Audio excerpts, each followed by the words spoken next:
What's going on, everybody? This is a follow-up to my past video for my mob boss, Vulcan, and since he is hardwired, clearly, I can't really give him away, but I can show you how he works supposed to inspire everybody.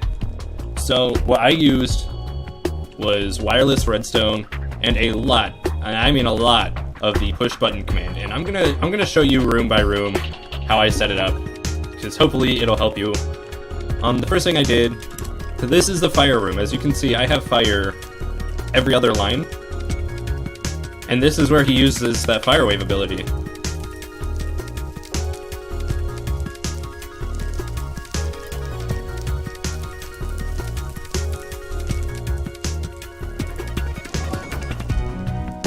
The one that, you know, kind of clearly comes in waves, but there's only 3 going at a time, and the reason for this is I have it a set delay. The reason it's delayed so much is because I used wireless redstone to make the lights flicker using this before the fire attacks, just to give a warning. But anyway, let me go ahead and show you.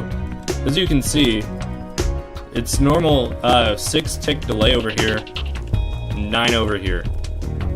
And so that allows 3 fire waves to go through, while the floor uses the bedrock to reset itself after the wave goes through. It's not too hard. It's done using the clone command, using relative coordinates, and the good part is you really don't have to change anything except for the number of where it's going to appear on the floor. Other than that, all of this stays the same, at least. So that's very helpful. I made it to where he pushes this button to do so, because this is what touches the lights and makes them flicker, and these are just the 2 circuits that clone. Now what these are is, this is when you're given the ability to drown him in his own furnace, you know, to bust the irrigation valves. So he presses this button to give players a chance, and in doing so, since he has a high damage resistance but low health, this actually does a fair amount of damage if done fast enough, and it gives players the upper edge without a doubt. If you press all 3 of the levers that appear, this is what happens to his furnace. This becomes cloned, and it appears in here where Vulcan gets put under and eventually teleports out after a set time.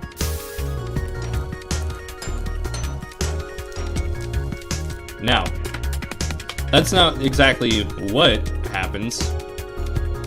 I mean, it is, but here's how it works. You saw the button that I put down over there. Well, that leads to this. These 3 command blocks clone this single lever, and they put it on the walls right here. Pretty nifty. Now, of course, after a set time, he pushes another button that makes them disappear, which is actually this wireless redstone activating these 3 command blocks to just put air where those are. So if you see them now, let me go press that button for you.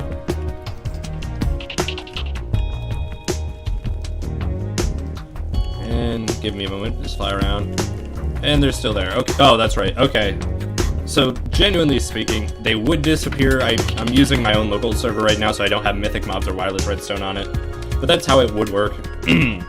Alright, and then to get the water and lava to appear, I use kind of like an and/or circuit, I guess you would say. And here's how it works. What it does is, as you can see, it turns off the top torch. When you pull all 3 levers, these torches turn off, which does this. That command block on the bottom is no longer being used, whereas the command block on top now is. And this is what would make the water appear right there. And then, again, as I said, when they're all when the levers disappear, it goes back to this, which is what resets the fire. It didn't change because I don't have it set up properly. Moving it to a local server kind of messed with the coordinates a little bit, so... But yeah, that's what my replacement thing was. It's kind of an and/or. So I hope you guys are willing to add these kind of interactive elements to your mob bosses. I think they're really neat, and they play out so much more than what people ever do. Because all you see, you have these awesome bosses that use amazing abilities, but you never get a boss where you can fight back using the area that he uses to fight you as well. So next off to show you is the floor changing. Now, the floor changing, it wasn't too hard to do. You just gotta make sure you have it set up. I had it set up in a grid-like fashion. There was more floors to it than this, but I did not save the version of my world that had it all. So you get the basic setup here.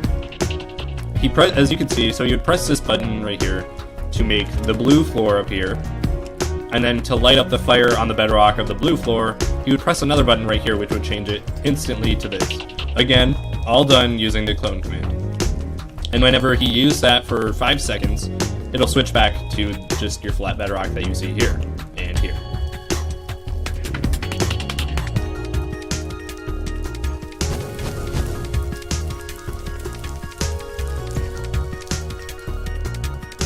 Same concept with the red floor, except the only difference is the red floor, the red catches fire, not the bedrock.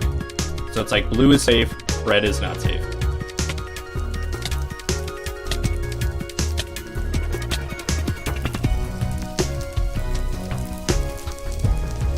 So that's the gist of how he works. I really hope this inspires you guys to make more bosses that interact with the area around him. It's very useful. It can definitely add an exclusive element to any server that you have this boss on, and it can make for very, very memorable boss fights. I hope you enjoyed this. If you did, give me a thumb, give me both thumbs, give me your friends' thumbs, make sure they're all pointed up. I will be doing more showcases as I make more bosses for you guys to watch. Next time, I will try not to make a hardwired boss. I'll try to make one downloadable for everybody. Thanks a lot for watching. Have a good one.